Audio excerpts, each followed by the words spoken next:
திரு சீமான் அவர்கள் பொது வேட்பாளர் ஆகிறாரு, பொது வேட்பாளர் ஆகலை. எதனால் திரு சீமான் அவர்கள் அம்பாசமுத்திரம் தொகுதி இடைத்தேர்தலில் போட்டியிடன்ற முடிவுக்கு வந்திருக்காரு? ஏன்னா முன்னாடியே சொன்ன மாதிரி 6 தொகுதிகளுக்கு இடைத்தேர்தல் நடக்க போகுது.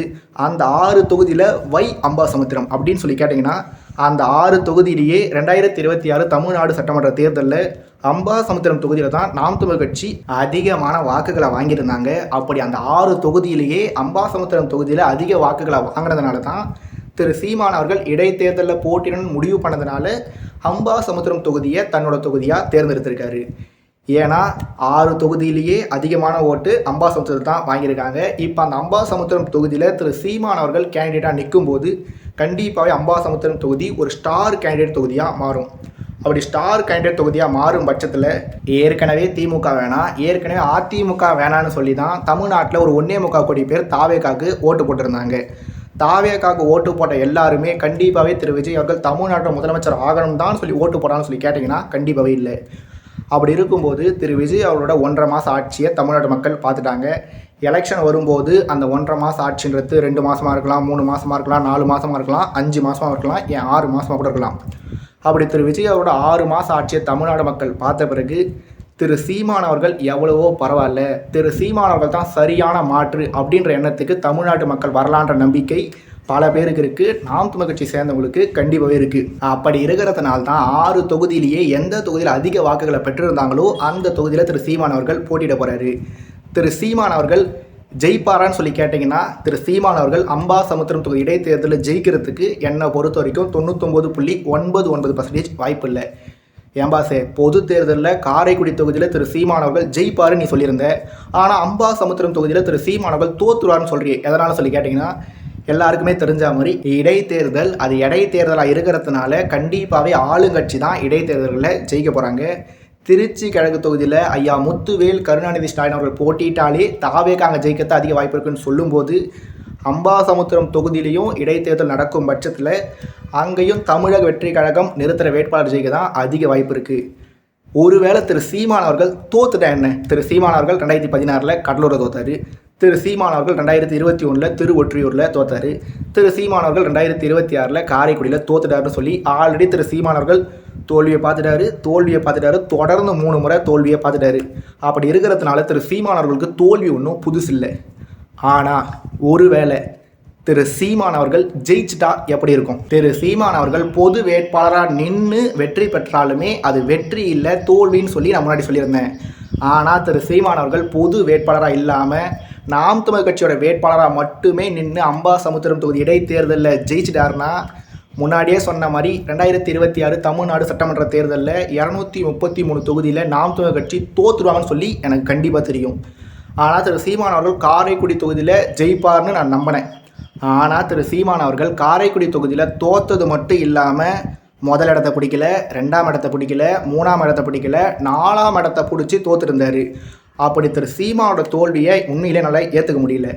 பட் ஒருவேளை திரு சீமான் அவர்கள் அம்பாசமுத்திரம் தொகுதியில் ஜெயிச்சிட்டாருன்னா 2031 தமிழ்நாட்டை முதலமைச்சர் ஆகிறதுக்கான பயணம் காரைக்குடி சட்டமன்ற உறுப்பினர் என்ற ஸ்டேஜிலிருந்து தொடங்குன்னு சொல்லியிருந்தேன். நானே தான் காரைக்குடி சட்டமன்ற உறுப்பினர் இல்லை, அம்பாசமுத்திரம் சட்டமன்ற உறுப்பினர் அப்படின்ற ஸ்டேஜிலிருந்து 2031 தமிழ்நாட்டோட முதலமைச்சர் சீமான் அப்படின்ற ஸ்டேஜில் போய் முடியும். திரு சீமான் அவர்கள் ஒருவேளை அம்பாசமுத்திரம் தொகுதியில் ஜெயிச்சிட்டாருன்னா அதன் பிறகு மக்கள் மன்றமாக இருந்தாலும் சரி, சட்டமன்றமாக இருந்தாலும் சரி, எங்கேயா இருந்தாலுமே சீமானோட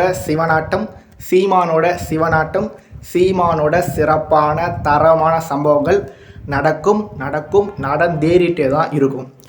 இப்படி இருக்கும்போது திரு சீமான் அவர்கள் பொது வேட்பாளர் அப்படின்ற ஒரு நியூஸை யார் கிளப்பி விட்டதுன்னு தெரியல. ஆனால் பெரும்பாலும் தமிழ்நாட்டு ஊடகங்கள் திரு சீமானோட பற்றின நியூஸை பெருசாக கேரி பண்ண மாட்டாங்க. ஆனால் இந்த பொது வேட்பாளர்ன்ற நியூஸை கிட்டத்தட்ட எல்லா மீடியாஸுமே கேரி பண்ணாங்க. எப்பவுமே திரு சீமான் அவர்களை கில்லிங் இன் சைலன்ஸ் பண்ணுற தமிழ்நாட்டு ஊடகங்கள் இந்த முறை திரு சீமான் அவர்கள் பொது வேட்பாளர் ஆக போகிறாரு அப்படின்றத மட்டும் ஊதி பெருசாகிட்டே இருக்காங்க. ஏன்னா இந்த நியூஸ் கண்டிப்பாகவே திரு சீமான் அவரோட பெருமையை சிதைக்கும்னு சொல்லி இந்த நியூஸை வெளியிட்ட எல்லா ஊடகங்களுக்குமே தெரியும். இது மட்டும் இல்லாமல் சமீபத்தில் திரு சீமான் அவர்களுக்கு 2வது குழந்தை பிறந்திருந்தது, பெண் குழந்தை பிறந்திருந்தது. அதை வச்சு பல பேர் சோஷியல் மீடியாவில் அவரை கேலி பண்ணாங்க. கிண்டல் பண்ணாங்க, ட்ரால் பண்ணாங்க, எண்ணற்ற வகையில் அவதூறுகளை பரப்புனாங்க. அடுத்து திரு சீமான் அவர்களுக்கு பெண் குழந்தை பிறந்தப்ப திரு அனிதா ராதாகிருஷ்ணன் அவர்கள் சீர் கொண்டு வந்தார். அவர் சீர் கொண்டு வந்த வச்சுக்கிட்டும் கேலி பண்ணாங்க, கிண்டல் பண்ணாங்க, ட்ரால் பண்ணாங்க, அவதூறுகளை பரப்புனாங்க. அதன் பிறகு சமீபத்தில் திரு சீமான் அவர்கள் ஒரு திருமண நிகழ்ச்சிக்கு வந்திருந்தார். அந்த திருமண நிகழ்ச்சிக்கு திரு சீமான் அவர்கள் புதுசாக ஒரு காரில் வந்துட்டார். திரு சீமான் அவர்கள் பென்ஸு காரில் வந்துட்டார். திரு சீமான் அவர்கள் BMW காரில் வந்துட்டார். திரு சீமான் அவர்கள் புதுசாக கார் வாங்கிட்டே இருக்கார் அப்படின்னு சொல்லி மறுபடியும் ஒரு முறை கேலி, கிண்டல், கலாய், ட்ரால், அவதூறுகள். அடுத்து அந்த திருமண நிகழ்ச்சியிலேயே திரு சீமான் அவர்கள் முத்துவேல், கருணாநிதி, ஸ்டாலின் பக்கத்தில் உட்காந்துட்டாரு. திரு ஸ்டாலின் அவர்கள் திரு சீமானோட காதல் ஏதோ ரகசியம் சொல்லிட்டாரு அப்படின்னு சொல்லி மறுபடியும் கேலி, மறுபடியும் கிண்டல், மறுபடியும் கலாய், மறுபடியும் ட்ரால், மறுபடியும் அவதூறுகள்னு சொல்லி திரு சீமான் அவரோட நோக்கி அவதூறுகள் தொடர்ந்துட்டே இருக்கு. திரு சீமான் அவரோட கொள்கை, கோட்பாடு, சித்தாந்தம் இதெல்லாம் கேள்வி கேட்க முடியாதவங்க, திரு சீமான் அவர்கள் எடுத்து வைக்கிற அரசியல் ரீதியான விமர்சனங்கள், அரசாங்க ரீதியான விமர்சனங்களுக்கு பதில் சொல்ல முடியாதவங்க தொடர்ச்சியாக திரு சீமான் அவர்களை நோக்கி அவதூறுகளை பரப்பிட்டே இருக்காங்க. இந்த மாதிரியான அவதூறுகளுக்கு ட்ரிகர் ஆகி நாம் தமிழர் கட்சியை சேர்ந்த தம்பிகள் மற்றும் தங்கைகள் ஒரு சிலரும் அந்த அவதூறுகளுக்கு பதில் சொல்கிறேன்னு சொல்லி தங்களோட நேரத்தை வீணாக்கிட்டு இருக்காங்க. அப்படி திரு சீமானை நோக்கி வைக்கப்படுற சரியான விமர்சனங்களுக்கு பதில் சொல்லலாம். ஆனால் அவதூறுகளுக்கு நம்ம பதில் சொல்ல ஆரம்பித்தோம்னா கடைசி வரைக்கும் நீங்கள் பதில் மட்டும்தான் சொல்ல முடியும். அதாவது நீங்கள் டிஃபென்சிவ் மோடில் மட்டும்தான் இருக்க முடியுமே கண்டி அஃபென்சிவ் மோடுக்கு போகவே முடியாது. அதனால் நான் ஏற்கனவே பல வீடியோஸ் சொன்ன விஷயமா இருந்தாலுமே திரு சீமான் அவர்கள் 2031 தமிழ்நாட்டை முதலமைச்சர் ஆகணும் அப்படின்னு சொல்லி நினைக்கிற அவரோட தம்பி மற்றும் தங்கைகள் ஒரு விஷயத்தை கண்டிப்பாக கடைபிடிக்கணும். அது என்னென்னா, எதிர்கட்சிகளுக்கு எதிரான விமர்சனங்களை 33% பரப்பணும். திரு சீமான் அவர்களுக்கு ஆதரவான விஷயங்களை 66% பரப்பணும்.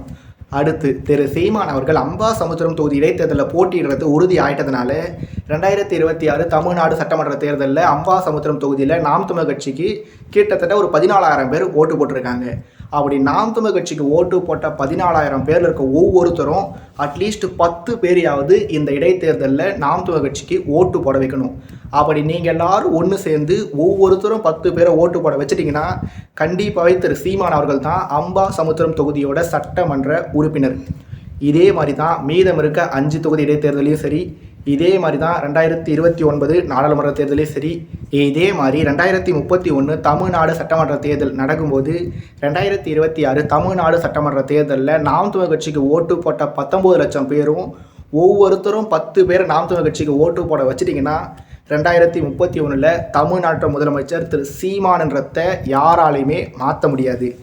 அதனால் இந்த 6 தொகுதி இடைத்தேர்தலில் கண்டிப்பாகவே போன முறை நாம் தமிழர் கட்சிக்கு ஓட்டு போட்ட ஒவ்வொருத்தரும் 10 பேரை எப்படியாவது நாம் தமிழர் கட்சிக்கு ஓட்டு போட வைக்கணும். திரு சீமான் அவர்களை அம்பாசமுத்திரம் தொகுதியோட சட்டமன்ற உறுப்பினர் ஆக்கணும். அவ்வளவுதான். மேலும் இந்த வீடியோவோட ஃபைனல் டியூரேஷன் என்னன்னு சொல்லி எனக்கு தெரியலனாலுமே இந்த வீடியோவுக்காக நான் 1 மணி நேரத்துக்கு மேலே பேசியிருக்கேன். இந்த வீடியோவில் நான் எண்ணற்ற கருத்துக்களை முன் வச்சுருக்கேன். முன்னாடியே சொன்ன மாதிரி ஒருவேளை திரு சீமான் அவர்கள் பொது வேட்பாளர் ஆயிட்டார்னா அவருக்கு ஓட்டு போட்டு வந்த ஒரு வாக்காளரோட வாக்கை இழப்பாருன்றதையும் நான் ஆல்ரெடி சொல்லிட்டேன். அதனால் திரு சீமான் அவர்கள் அம்பாசமுத்திரம் தொகுதி இடைத்தேர்தலில் நாம் தமிழர் கட்சியோட வெற்றி வேட்பாளராக களம் காண போகிறாரா, இல்லை எதிர்கட்சிகளோட அன்பு மற்றும் ஆதரவு பெற்ற பொது வேட்பாளராக களம் காண போகிறாரா, 6 தொகுதி இடைத்தேர்தலில் நாம் தமிழர் கட்சி எழுச்சி பெற போகிறாங்களா, இல்லை மறுபடியும் ஒரு முறை வீழ்ச்சி பெற போகிறாங்களா? முன்னாடியே சொன்ன மாதிரி பல முறை சொன்ன மாதிரி திரு சீமான் அவர்கள் இந்த 6 தொகுதி இடைத்தேர்தலுக்கு பிறகு தமிழ்நாட்டு அரசியலில் இருக்க போகிறாரா, இல்லை ஒரேடியாக கரைய போகிறாரா? இது எல்லாத்தையும் நாம் இனி வரக்கூடிய நாட்களில் பொறுத்திருந்து பார்க்கலாம்.